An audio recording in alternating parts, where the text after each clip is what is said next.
میشوند. دیگه سلامتی خوب. خیلی دریا رو تماشا کن خیلی مقصد دریای دهشتناک هایده این عصب آرام میکنه و انسان را الهام میبخشه. فهمیدی؟ سلامت باشی سلامت باشی. همین اکرم نگاه که وقتی تماشا میکنی اهمیت دادگی ها چقدر چشم نورش زیاد میکنه. نوری چشم زیاد میکنه. اکرم گاه خواهیم خیلی یه هفته برنجا و میخوریم همینجا چک بکنیم صحبت بکنیم برای چی میگن که عشق به پایان است. جان یا چیت پرسان؟ بیا لای آده بشنه گفت زنیم ها؟ لای آده بشنه 10 چی بپرس 15 چی بپرس.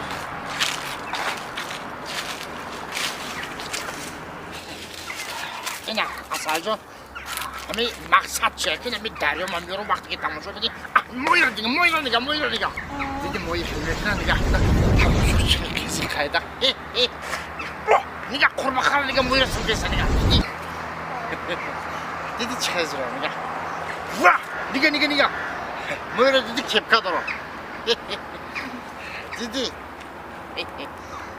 انا مرحمت کده بشینه تماشا کنه انا چند سوالی داری سوال دادم بگم یکون چه پرسیدنی باشه پرسیدم بگم به جان یا چی پرسیدم میگون که این همین دوگانای من خیلی میگه خطی کوالیرامون تماشا میریم رستوران میریم پارک میریم خیلی می جایی رومانتیک میرونده اما من اهمیت دادم که 2 ماه نخمون گام میزنیم کو تو فقط که تماشا بگو این همیجا میوچی تو یکون طرفخونه من نمیبری مقصد دوگانای شما گفتن که کوالیرامون خطی ما رستوران طرف خونه مقصد میریم یکون دچو میریم یکون ساحل یکون جو موی خیلی پای خیلی هرچی شما همه را سوال داشتین که چی با شما ما را طرف خونه نمیبره اینجا میاره اینجا یه جایی که انسان در اولش که الهام میبخشه دیمیش که مستن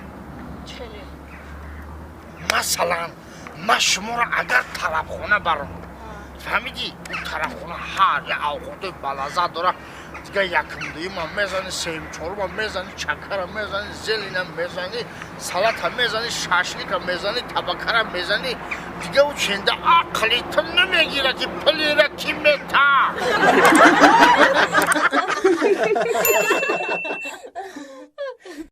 یا گفتن اولاد بچومی در کانال تاجیکستان شو اوبنشا و با خبر باش از ویدیوهای نو به نوی موگامبو کوچکر